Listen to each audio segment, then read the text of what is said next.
Hello दोस्तों। रात के करीब 12 बज रहे थे। बाहर बारिश की बूंदें छत पर गिरने की आवाज के सिवा कुछ और सुनाई नहीं दे रहा था। और फिर अचानक एक चीख, एक ऐसी चीख जिसने मेरी नींद ही नहीं, मेरी पूरी जिंदगी की दिशा बदल दी।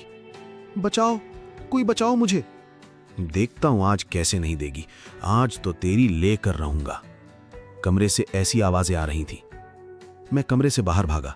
दिल जोर जोर से धड़क रहा था। आवाज बगल वाले घर से आ रही थी, मेरे बड़े भाई विकास के घर से।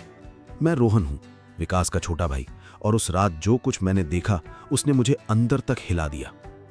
दरवाजा खुला हुआ था, अंदर टूटे हुए बर्तन बिखरे पड़े थे, शराब की बोतल फर्श पर लुढ़की हुई थी और कोने में सिमटी बैठी थी मेरी भाभी प्रिया।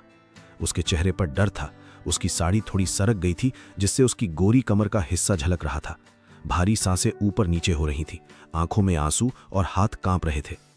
विकास भैया नशे में धुत गुस्से से चिल्लाते हुए कुछ भी समझने की हालत में नहीं थे।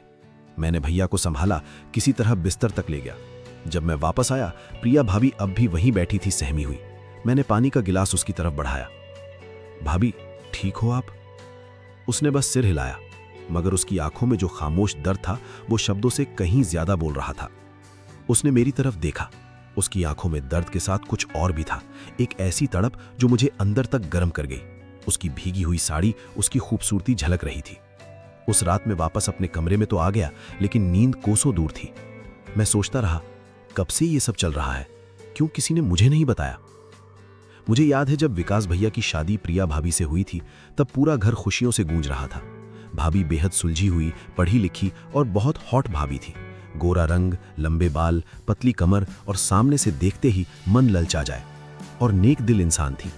शादी के शुरुआती 2-3 साल बहुत अच्छे गुजरे। भैया की एक अच्छी नौकरी थी, घर में खुशहाली थी। मगर फिर धीरे धीरे सब कुछ बदलने लगा। भैया की कंपनी में झगड़ा हुआ, नौकरी छूट गई। नई नौकरी मिली भी तो वहां तनाव इतना ज्यादा था कि भैया रोज थके हारे घर लौटते। और फिर शुरू हुआ वो सिलसिला जिसने सब कुछ बर्बाद कर दिया, शराब। पहले कभी कभार एक पैग, फिर रोज की आदत, और फिर नशे में बेकाबू होना।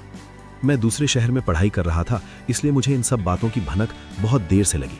जब मैं वापस घर लौटा, नौकरी के सिलसिले में इसी शहर में शिफ्ट हुआ और बगल वाले घर में रहने लगा, तब जाकर मुझे असली हालात का पता चला। भाभी ने कभी शिकायत नहीं की, वो हमेशा मुस्कुराकर मिलती, जैसे कुछ हुआ ही ना हो। मगर उस रात के बाद मुझे एहसास हुआ कि वो मुस्कान बस एक नकाब थी, जिसके पीछे एक टूटी हुई, थकी हुई आत्मा छिपी थी। तब जाकर मुझे पता चला कि भाभी रोज कैसे तड़प रही हैं। उनकी उम्र अभी सिर्फ 32 थी, लेकिन उनकी काया 25 वाली जवान लड़कियों से भी ज्यादा आकर्षक थी। अगले दिन मैं भाभी से मिलने गया। वो रसोई में चाय बना रही थी। पीछे से उनकी साड़ी में लिपटी गोलाई को देखकर मेरा मन थरक गया, लेकिन उनकी आंखों के नीचे काले घेरे साफ दिख रहे थे। भाभी, कल रात आप ठीक तो है ना? उन्होंने गहरी सांस ली। आदत हो गई है रोहन, ये तो अब रोज की बात है। रोज की? मुझे झटका लगा। आप मम्मी पापा को क्यों नहीं बताते? क्या बताऊं कि उनका बेटा शराबी हो गया है? उनका दिल टूट जाएगा, और वैसे भी समाज क्या कहेगा? लड़की में ही कुछ कमी होगी, तभी तो पति ये सब करता है, यही सुनने को मिलेगा। उसकी बात में एक गहरा दर्द था, एक ऐसी सच्चाई जो हमारे समाज की एक कड़वी तस्वीर पेश करती थी। मैंने उस दिन तय किया कि मैं भाभी को अकेला नहीं छोड़ूंगा। जो भी हो, मैं उनका साथ दूंगा, एक देवर के फर्ज के तौर पर, एक भाई के तौर पर। धीरे धीरे मैं रोज शाम को उनके घर जाने लगा। कभी बच्चों की पढ़ाई में मदद करता, हाँ, उनका एक 7 साल का बेटा भी था, अर्नब। कभी घर के छोटे मोटे काम निपटा देता, कभी बस बैठकर उनकी बातें सुन लेता। धीरे धीरे भाभी भी खुलने लगी। वो अपने मन की बातें मुझसे साझा करने लगी, अपने डर, अपनी थकान, अपनी अकेली रातों की कहानियां सुनाने लगी। मैं एक चुप श्रोता बना रहता, कभी सलाह देता, कभी बस साथ बैठा रहता। मगर जैसा कि हमारे समाज का दस्तूर है, लोगों की नजरें और जुबान कभी शांत नहीं बैठती। धीरे धीरे मोहल्ले में बातें बनने लगी। अरे भाई, देवर भाभी का रिश्ता तो होता ही है नाजुक, संभल के रहना चाहिए।